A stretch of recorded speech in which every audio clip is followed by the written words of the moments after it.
Hello there, and welcome to Murder Most British. I'm Zach. Hey, welcome. I'm Rachel. Woohoo, let's go. I can hear your tummy. Another episode. Yeah, see, I'm hungry again. Yeah. Every episode around this time. Well, welcome, guys. Welcome to this week. Yes, thank you for joining us. We've got quite a crazy one up in Scotland this week. Yeah. This one was a bit... Ugh. It was a bit You'll find tough. out. It's a tough one. It's quite a gruesome... It's just a horrible case. Yeah. It's not good. No. But what you got to tell the stories. You got to, remember the victims. Before we begin, a quick note from the archive. We've got some really exciting news on our launch on Patreon. Yeah. On March 31st, the doors open to the Village Crypt. So ad-free episodes, early access to every case, and 2 exclusive Brits Abroad stories each month. Looking forward to it. Yeah. For those who want to go further, the Archivist's Order unlocks 2 unsolved stories every month, plus recorded Q&As. Yeah. How exciting. Let's go. And also for a smaller circle, the Ravens Council.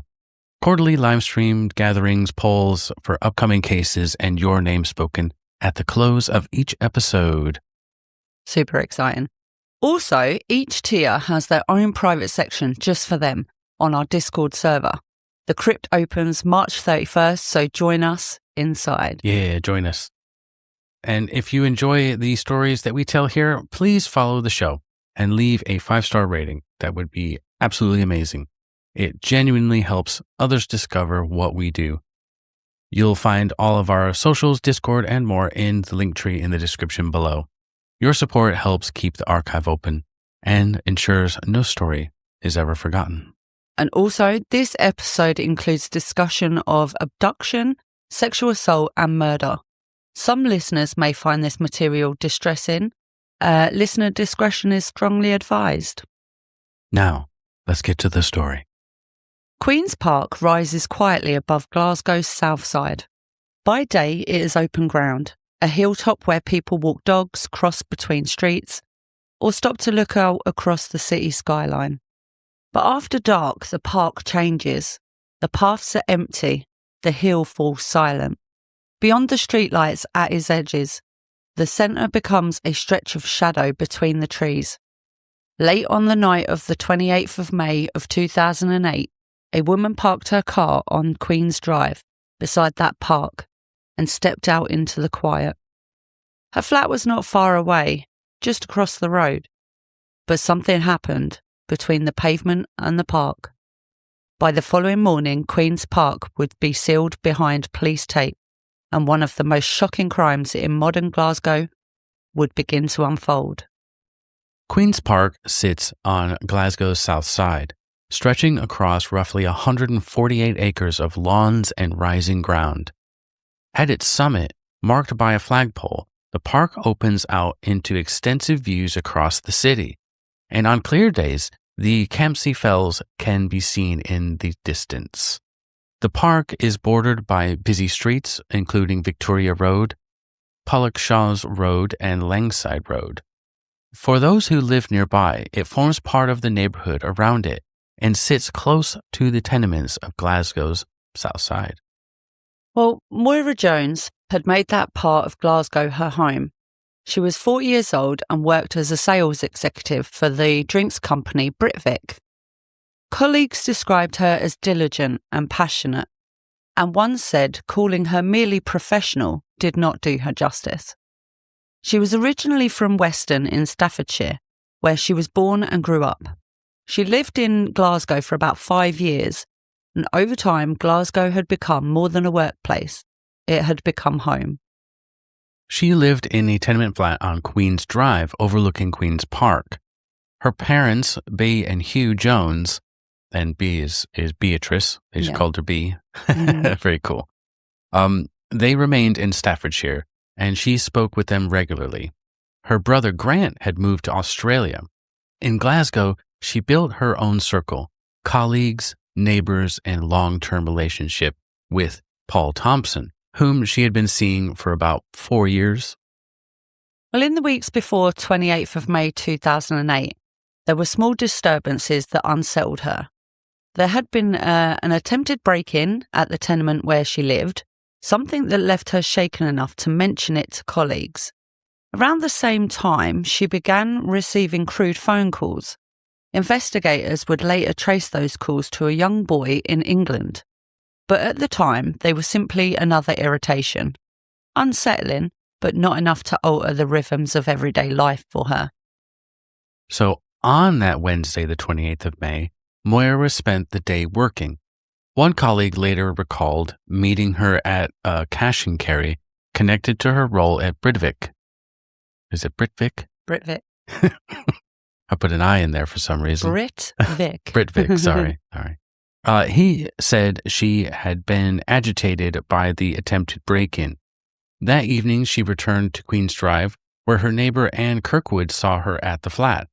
Kirkwood later remembered Moira as very upbeat, believing she was heading out to visit her boyfriend. Just a short distance away, Marek Harkar, a 32-year-old Slovak national and former soldier, had recently arrived in Glasgow from Liverpool. He was staying at 38 Queen's Drive with Lucy Petlova, a Czech-born housekeeper he had met while working in Liverpool. Petlova later said that he had been heavily drinking since arriving in the city. She later said that although they had slept in the same bed, she had repeatedly rejected his sexual advances. That Wednesday evening, 28th May, she said he left the flat shortly before 10 o'clock to go out into the city. So on that evening of the 28th of May, 2008, Moira Jones had been visiting her boyfriend, Paul Thompson, at his flat in Cranston Hill. After the pair had an argument, Moira decided to head home. At around 11:30 p.m., she parked her black Toyota RAV4 on Queen's Drive. About 60 yards from her front door, she stepped out carrying her overnight bag and began walking. Queen's Park stretched dark behind her building while the surrounding tenements still held light up in their upper windows. Cars moved through the nearby junctions and buses passed along the main roads. Near where she had parked her car, Marek Harkar approached her. Earlier that night, he had been drinking heavily and had told his flatmate he was going out, quote, looking for a woman. He stood about 6 feet 3 inches tall. Moira was 5'4" and weighed less than 9 stone. Harkar moved quickly. Before she could reach her building, he forced her away from the pavement, steering her across Queen's Drive toward the entrance to the park. There was a struggle at the roadside. Part of her handbag strap tore free, and toiletries scattered onto the small grass island near where she had parked her car. Gripping her overnight bag, he forced her away from the roadside and toward the park entrance. As they crossed into Queen's Park, screams carried out through the trees and across the road. The sound reached nearby flats and people passing along the street. Taxi driver Frederick Graham later recalled turning to his partner and saying, quote, "If there has been a murder, then we have just heard it." Others heard cries too, sharp bursts of distress echoing through the darkness before falling silent again. From the road, nothing could be seen clearly. Distance, darkness and the trees hid what was unfolding only yards inside the park. I'll be calling the police immediately. I would, yeah, if you heard you can probably distinctly tell types of screams, if there was a scream but even then, when in doubt, just call the police. Yeah, if you're... What are you doing? Go and investigate. Yeah. It's a bit like foxes. They do that horrible, weird horrible scream. How you would think, oh, maybe that's a person. Is it a fox? Is it Yeah. But yeah, it definitely distressing sounds. Yeah. That's right, people. If you hear something, call the police. Just call. Doesn't matter whether you 100% know something's going on or whether you just think, oh, that wasn't quite right. If your gut's saying, oh, that didn't sound quite right. Yeah. Then just phone the police. Usually your instinct's right. Yeah. Well, near the tennis courts, Harkar forced Moira into a dense holly bush. She struggled and tried to resist, but he prevented her from escaping. In the struggle, 6 buttons were torn from her blouse and fell into the leaves beneath them. He held her there before forcing her onward again, pushing her deeper into the park. With every step, the lights of the surrounding streets grew more distant, replaced by darker paths, trees, and open ground leading further into the park. Absolutely terrifying. Yeah. Well, from the holly bush, he forced her across the park, eventually more than 300 metres from the roadside. During the attack, she was repeatedly punched, kicked, and stamped upon. Oh, God. Terrifying. Absolutely, she must have been absolutely terrified. Because the violence moved across the grass towards the park interior, far from the bordering roads. Although Queen's Park was surrounded by homes and traffic, the deeper sections offered concealment once the paths narrowed and the darkness had thickened. What happened there unfolded in a place that by day felt open and familiar, but at night became isolated. Yeah, people don't realize how big that park is. 148 acres. Yeah, that's huge. Massive. Absolutely huge. And you got trees and, in the a night. lot of secluded areas. Yeah, when it's not a lot of people are in Terrifying. there. Absolutely Crazy. Terrifying. Well, during the assault, her clothing was forcibly removed. She was pinned to the ground and raped. The violence continued before Harkar compressed her neck and killed her. Afterwards, he left her body face down behind a privet hedge deeper inside the park. She was half naked. Her belongings lay scattered nearby. He robbed her of 2 rings and 3 bags containing a camera, a laptop, and 3 mobile phones. The attack had begun within sight of her own street and ended deep inside the park. Horrendous. Absolutely horrendous. And not far from your home. You feel like you're safe right because there. your home is just right there. Yeah. Absolutely tragic. Well, in the early hours of the 29th of May, Queen's Park fell quiet again. Traffic continued along Langside Road and Victoria Road. Streetlights burned steadily around the perimeter and buses carried late passengers through the surrounding streets. Nothing from outside the park marked what had happened during the night. Inside the darkness, Moira Jones lay where she had been left, concealed behind the hedge in ground that residents crossed every day without knowing what had taken place there only hours earlier. It's so sad where you kind of like, imagine being a dog walker and you're walking past and then, the next day you see that they found a body there and you think, oh my God, I walked past and I didn't even spot, Yeah. Just the idea of somebody being left out, in the open and In a public park like that where a lot of people go and stuff. but It's in supposed a to be like a place safe, where a nice somebody safe place. won't be able to be seen. Yeah. They wouldn't be able to find the body quite easily. Sad. Very sad. At around 9:45 a.m. on Thursday the 29th of May, a park ranger walking through Queen's Park discovered her body behind that privet hedge. Emergency services were called, but she was already dead. In daylight, the shape of the previous night began to emerge. A woman abducted within yards of her home, forced across a public park, and subjected to a brutal attack before being raped, robbed, and murdered in one of Glasgow's most familiar green spaces. Well, police moved quickly to secure Queen's Park. Detective Chief Inspector Derek Robertson attended the scene, and his first decision set the tone for everything that followed. Lock the park down.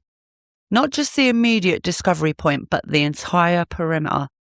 Officers sealed the park as what had been open public space for only hours earlier was transformed into a vast forensic scene, controlled and methodically examined for even the smallest trace of evidence. Inside the cordon, the scene appeared scattered. Moira lay where the ranger had discovered her, and nearby were business papers and toiletries, small fragments of an ordinary routine suddenly interrupted. An incident room was established at Cathcart Police Station to coordinate the investigation, while an incident caravan positioned at the park gates controlled the flow of officers, forensic teams, and evidence moving in and out of the scene. Well, one immediate challenge confronted investigators. The woman had no identification with her. Officers began checking missing person reports and contacting local hotels to see if any guests had failed to return overnight. The first meaningful clue came from paperwork recovered near her body, recently dated invoices and documents bearing a name. Detectives traced the businesses linked to those papers and contacted them cautiously, presenting their inquiries as a possible fraud investigation. They wanted confirmation before revealing the true nature of what had happened. Yeah, because you never know Could if be it was somebody involved. someone involved with her work or something like that. That was a smart best move. to stay hush-hush until, Yep, smart move. Well, the paperwork pointed investigators to Moira Jones, who lived on Queens Drive, overlooking the park itself. Officers attended the flat, but found no one home. After forcing entry to confirm their suspicions, they discovered family photographs inside. So now they had confirmation that the identity was certain, that it was Moira, who had been attacked only yards from her place that she called home. Absolutely sad. It's just blowing your mind. I can tell. Like, it's just, you don't know what to, because you're so close to home. You're right there. Yeah. And your home, everybody's home is their little safe place, know, their little, and it's just, you're so close. And this horrible, tragic, terrifying incident happens. Mm-hmm. It's just shocking. Absolutely shocking. But with her identity confirmed, detectives began reconstructing what had happened inside the park. Instead of treating it as one single crime scene, investigators realised that they were dealing with several connected locations spread across the ground. Forensic teams logged scattered belongings and documented the surrounding vegetation as the wider scene was examined. Specialists were brought in, including a botanist and an entomologist, in case insect activity or trace evidence could help narrow the timeline of the attack. Even the bushes and shrubs became part of the investigation. Lead forensic scientist Carol Rogers later explained that vegetation often traps evidence. Fibers, fragments of clothing, and tiny traces of skin. As teams examined the park, they discovered small amounts of blood and strands of hair caught on the bushes on the opposite side from where the body had been left. It suggested the violence had not occurred in one place. Instead, it appeared the attack had moved through different parts of the park before ending near the hedge. That's why, like I say every week, forensic science is amazing. What they can do. Yeah, it's not just and what vegetation, what soil can tell you about a crime scene is it's just amazing. Well, it's just like our previous episode with Huntley. They tracked all the chalk and dirt and stuff that was on that track, and it was on his tires. And you're like, well, I think we put two and two together. I think this guy was there. It's not just, I think he was there. Nope, we know because this soil is right there. So and I think with that case, I think that was the only place that he could have got it from. Yeah. In that location. Something like that. So it's just amazing. Well, at the Holly Bush near the tennis courts, investigators focused on another key location. A witness had reported seeing a couple in that area during the night. And when officers searched the bush, they recovered more than torn buttons from Moira's blouse. They also found a cigarette butt. In time, forensic testing would show that it carried the same DNA profile recovered from Moira's body. Another trace linking the unknown attacker to one of the key locations in the park. The forensic examination also clarified what the physical evidence could and could not support. Carol Rogers reported that there was no semen externally on Moira's body, indicating that when intercourse occurred, she was either unconscious or dead at the time and that she did not move afterwards. A post-mortem examination documented 65 separate injuries. Later reporting on the post-mortem evidence suggested the ordeal lasted more than 2 hours. Intimate swabs taken during the examination produced a full male DNA profile. But when that DNA profile was run through the national database, unfortunately, no match appeared. The investigation widened immediately. Officers conducted extensive door-to-door inquiries across the neighbourhood, gathering more than 3,000 witness statements and around 250 voluntary DNA samples. Detectives also examined the backgrounds of known offenders living nearby. Records showed 22 registered sex offenders in the surrounding area, all of whom were assessed as part of the inquiry. A specialist CCTV team began collecting and reviewing hours of footage from cameras across Glasgow's southside. Yet, despite the scale of the search, the man responsible remained unidentified. By the 2nd of June, detectives still had no name attached to the DNA profile. Moira's family agreed to a public appeal for information. Investigators also refined what they called the strike scene, the place where Moira had first encountered her attacker. On a grass island along Queen's Drive, officers had recovered part of that torn handbag strap and scattered toiletries. The spot lay only 10 yards from where Moira had parked her Toyota RAV4 shortly before 11:30 that night. CCTV soon began filling in parts of the timeline.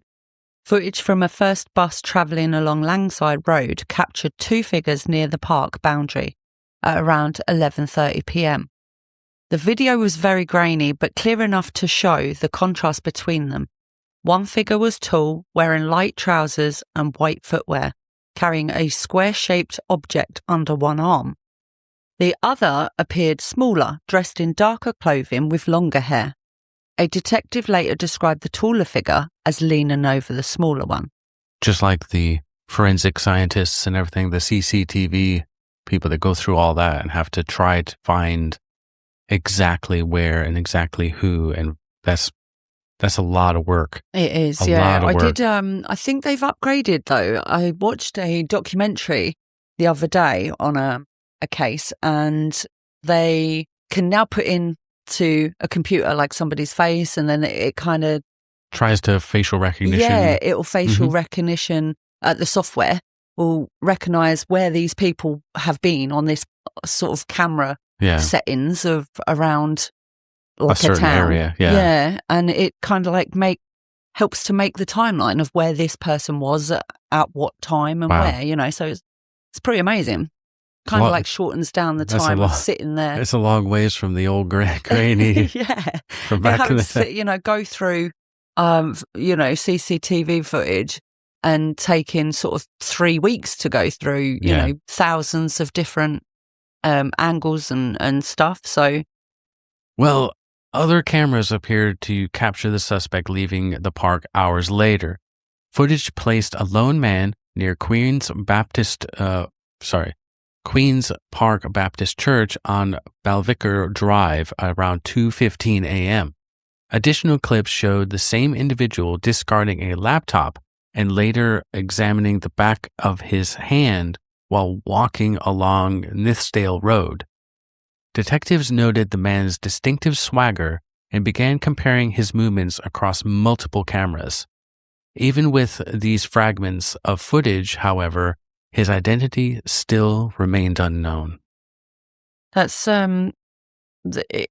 definitely would be a suspect that they would be looking at because obviously, there's not going to be many people walking about or leaving a park area where this incident has happened. Sort of two gone to and then in the morning. So usually they with like how people walk. Yeah, you got a gait. You have a certain gait that you walk and a certain way you walk. And they could be like, yep, that's him. And they just match it up. Sort of walking in the same, wearing the same clothes. That's so cool. Same height. Yeah, it's amazing. Well, Detective Chief Inspector Robertson later described the suspect as, quote, a ghost. He appeared briefly on cameras and then vanished. Investigators began widening their search beyond the immediate homicide inquiry. Research into previous sexual attacks in the area identified a recent unsolved case near the New Victoria Infirmary. That discovery prompted additional door-to-door inquiries and intelligence checks, as officers looked for any connection that might reveal the identity of the man in the footage. Then, on the 12th of June, the investigation took a turn. Robertson was reviewing CCTV footage at Cathcart Police Station when an officer approached with urgent news. A witness had been identified, an Eastern European woman living in a nearby bedsit. For the first time, the anonymous DNA profile investigators had labeled Male 1 might finally be connected to a real person. Wow. It's great that a witness had come forward. Yep. The witness was Lucy Petchlova, the Czech-born housekeeper living at 38 Queen's Drive. She told officers that she had met a Slovak man named Marek Harkar while working in Liverpool, and according to her, he arrived in Glasgow on the 18th of May and stayed with her in the bedsit. During those days, he drank heavily and spent long hours watching pornography. On the evening of the 28th of May, Petchlova said Harkar left the flat shortly before 10 o'clock to go out drinking, and also when he said he's going out looking for a woman. Yeah. He returned around 3:15 a.m. the following morning. After that night, she noticed a change in his behavior. She said he appeared scared of something. And then at dawn on the 1st of June, he suddenly left the flat and fled Scotland without collecting his belongings. Petchlova gathered his possessions into a bag and placed them in a cupboard. Sounds like he's getting a bit paranoid there. Yep. He's going to be caught. He's like, uh-oh. I need to get out of here. Yep. Get away from the area. Well, those belongings were sent for a forensic examination. Among them was a black and white duvet associated with Harkar. Forensic scientist Carol Rogers examined 2 stains recovered from the fabric. Lovely. In the early hours of the 14th of June, she contacted Detective Chief Inspector Robertson with the results. The DNA profile recovered from Moira Jones matched the samples linked to Marek Harkar. Further testing confirmed that semen recovered internally from Moira also matched his DNA profile. Got him. Got him. Got him. Thank God. Get Hell this yeah. man off the streets. It's good that Well, they've got to find him now because he's that obviously done a Petchlova, she didn't throw the stuff away. Yeah. She kept it. I mean, most of the time, you kind of wouldn't in that scenario. I mean, it's not like they had an argument and she's like throwing his stuff out. He's obviously just up and gone. She's thinking, oh, maybe I just need to store this. He might be back, So I think that's probably why she did keep it, because thinking that he may return. Well, it's a damn good thing she did. Yeah, definitely. And great that she went to the police and said, hang on, this man's, behaviour, put 2 and 2 together. Something's not quite right here. Yep. Well, 3 days later, on the 17th of June, prosecutors obtained a European arrest warrant from Edinburgh Sheriff Court. The following day, Slavic police located Harkar at a house in the village of Nelepikovo. Hopefully I got that right. Sorry. Officers described him as calm and cooperative when he was detained. During the search, they seized a black leather jacket, identification documents, and mobile phone with charger, battery, and SIM card. The phone's back covering was missing, the battery held in place with tape. Well, forensic testing later revealed tiny specks of Moira Jones's blood on the leather jacket. During the search of property, all officers also found a bag containing a Nikon digital camera that had belonged to Moira.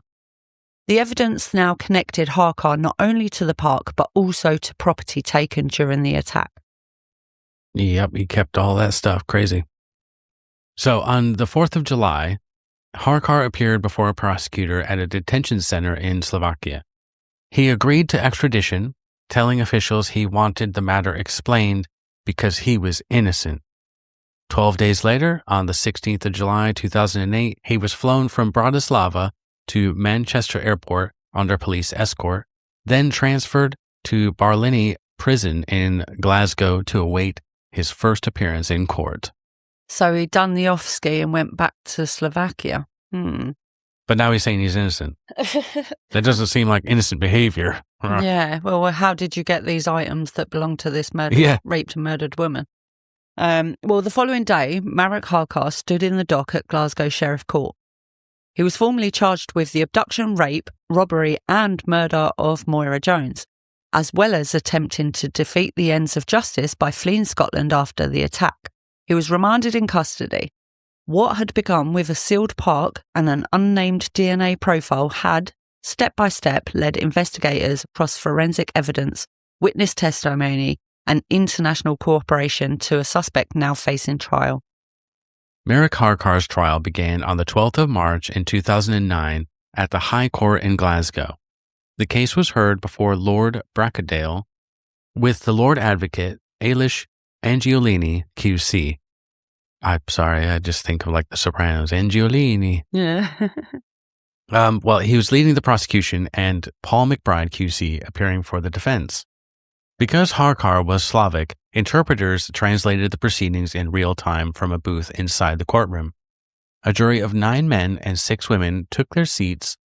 Harkar denied every charge against him and lodged 2 special defenses: incrimination, blaming others, and an alibi. Well, at the start of the trial, a joint minute of agreed evidence was read to the jury. A formal statement outlining facts both sides accepted. From there, the Crown began building its case. Prosecutors told jurors that they would see a chain of evidence linking Harkar to the abduction, rape, robbery and murder of Moira Jones. It was not just one piece of proof alone, they said, but the convergence of many strands, forensic science, CCTV footage and witness testimony, forming a single narrative. So one of those strands came from Lucy Pechlova, the one he was staying with. She told the court on the night of the 28th of May, he had left the flat after drinking heavily, telling her he was going out looking for a woman. Prosecutors asked the jury to consider that statement alongside the other evidence in the case, not an isolated remark, but as part of a sequence of events that began before Moira had ever reached her front door.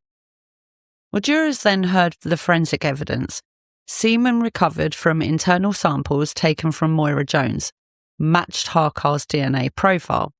In court, the probability of the DNA belonging to someone else was described as 1 billion to 1. Goodness gracious. Not possible. Yeah. Forensic testing also revealed that blood found on a black leather jacket seized during Harkar's arrest matched Moira's DNA. Prosecutors argued that these findings placed him in direct physical contact with her during the prolonged and violent assault inside Queen's Park. Further scientific evidence followed. The cigarette butt recovered near the holly bush where Moira had been forced during the attack contained DNA matching Harkar's profile. Stains on a black and white duvet linked to him were also examined in the laboratory.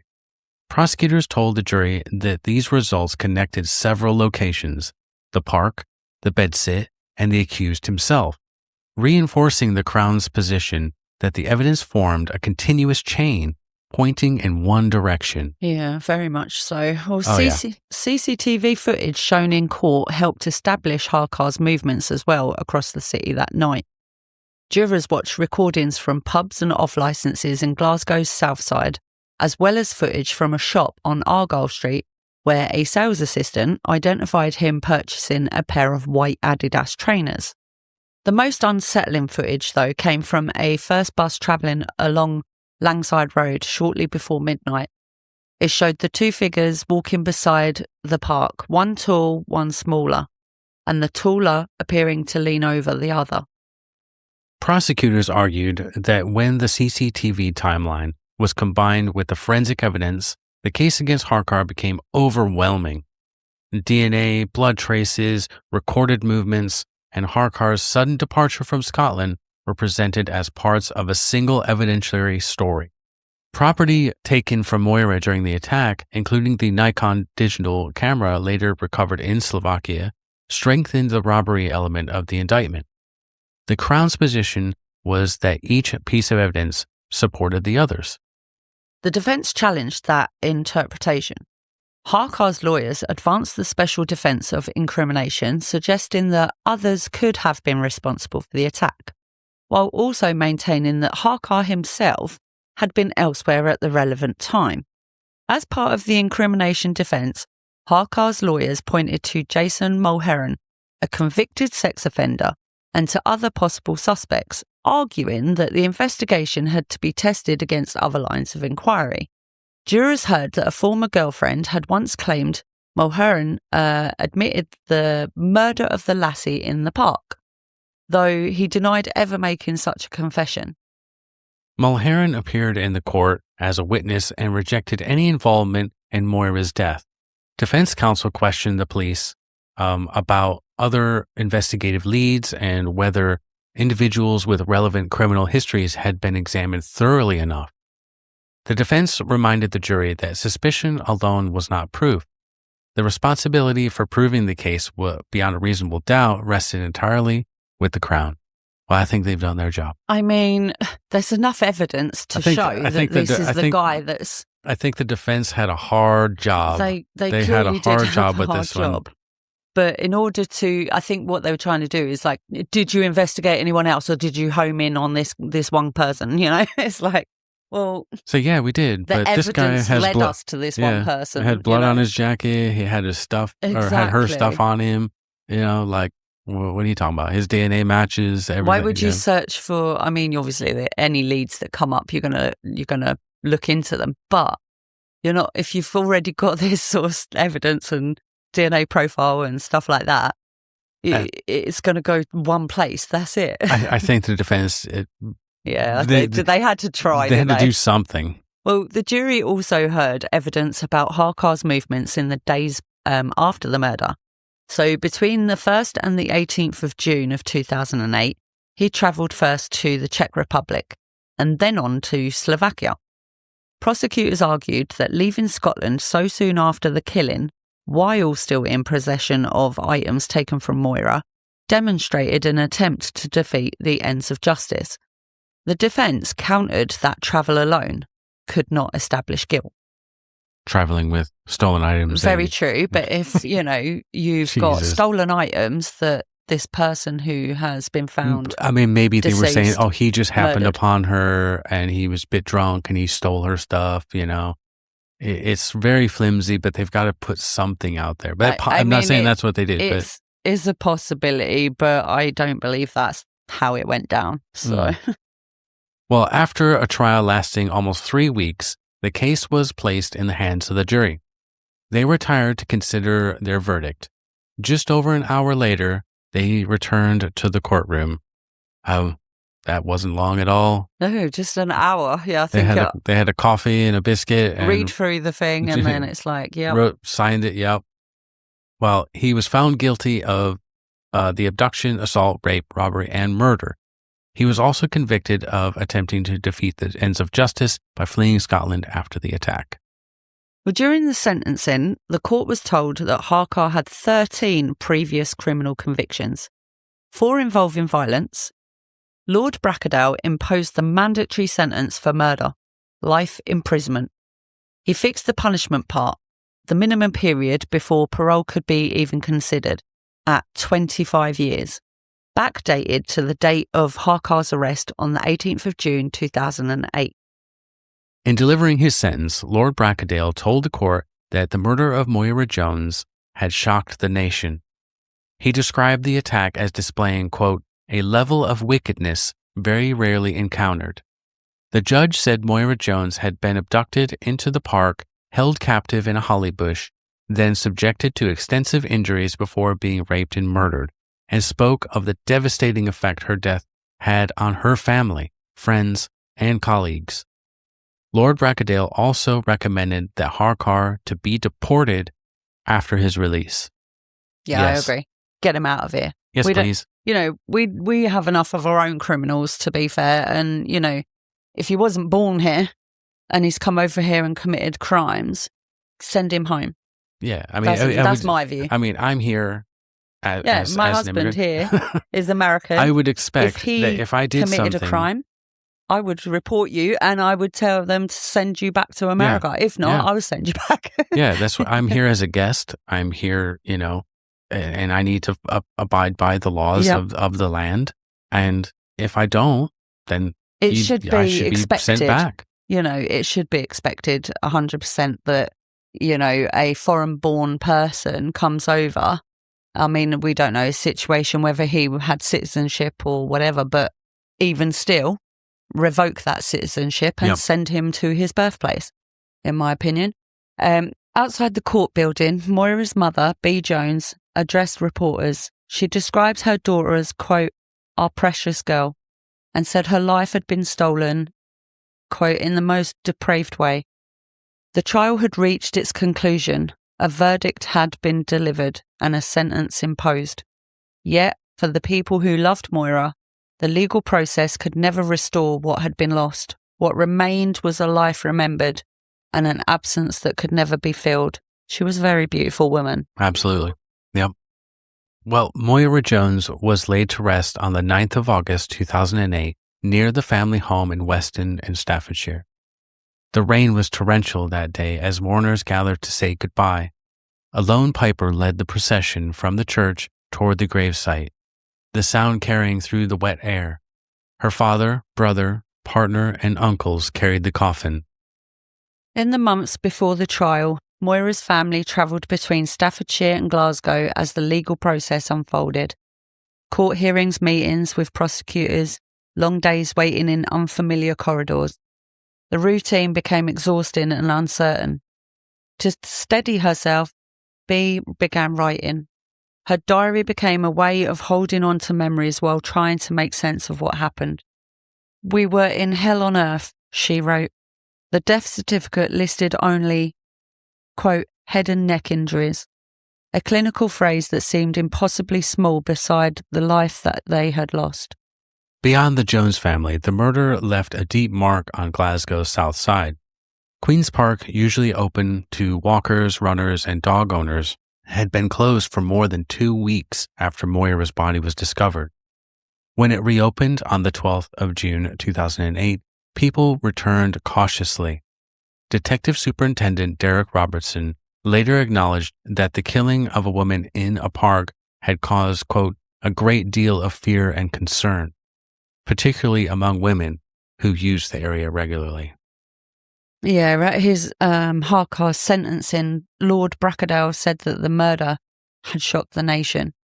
Part of that shock came from where the crime had happened, not in some remote place, but in a park surrounded by homes, shops and busy roads. Witnesses had heard screams that night from inside the trees. The knowledge that such violence had unfolded in a familiar place lingered long after the police cordons were removed. In the years that followed, B and Hugh Jones chose to channel their grief into something practical. They established the Moira Fund, a charity created to support families who had lost loved ones through murder or other traumatic circumstances.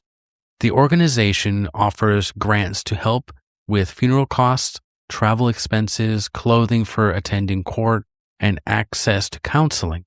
Over time, the charity had assisted more than 1,000 families across the United Kingdom, providing help during moments when many feel almost alone. That's really awesome. It's brilliant. Something good to come out of something so bad and tragic. Mm-hmm. The charity's work is also visible each year in Queen's Park itself. The annual Moira Run, a 5-kilometre event organised by the fund, brings hundreds of people back to the same ground where Moira was found. B and Hugh return every year.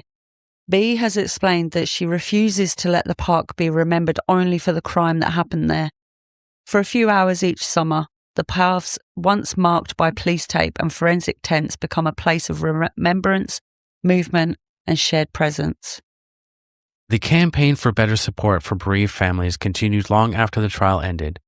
In 2023, Victim Support Scotland announced a £1.2 million homicide service as part of a wider funding package. The program introduced dedicated caseworkers to guide families through investigations, court proceedings, and the aftermath of violent loss. B. Jones had long argued that structured support was essential. When the announcement came, she said such help could help enormously for families facing the same ordeal. Yeah, very much so. Well, meanwhile, Marek Harkar's sentence continued. Harkar later served part of his sentence in Slovakia under prisoner transfer arrangements. Good. His conviction in Scotland remained unchanged, along with the life sentence and the minimum 25-year punishment part imposed by the High Court in Glasgow. But he was transferred to Slovakia.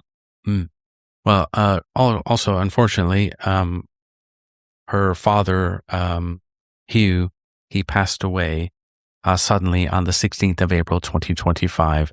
So rest in peace. Yep. He's, if you believe in heaven and stuff, he'll be with his daughter and wherever they are. Yep. In Glasgow, Moira Jones is still remembered by name and by place. A small memorial stone marks the spot in Queen's Park where her body was discovered. B. Jones continues to speak publicly about Moira's life and about the work she and Hugh had built in her memory. In the final pages of her diary, B. wrote words that capture the scale of her grief. Quote, "I want to scream Moira so loudly that it reverberates around the world. For those who love her, that echo never truly fades." Beautiful. That was the story of the Queen's Park murder of Moira Jones. That is wild.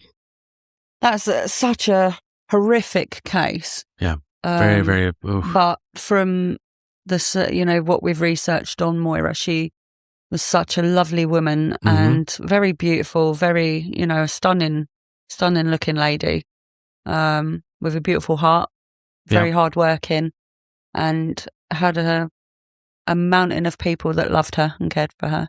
Yeah, definitely.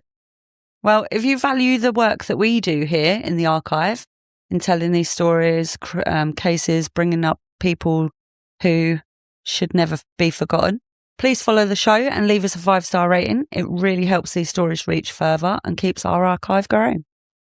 Everything you need, socials, Discord, and soon Patreon. Yay! That's all linked in the description below. But until next week, stay safe, guys, and stay curious. Bye-bye.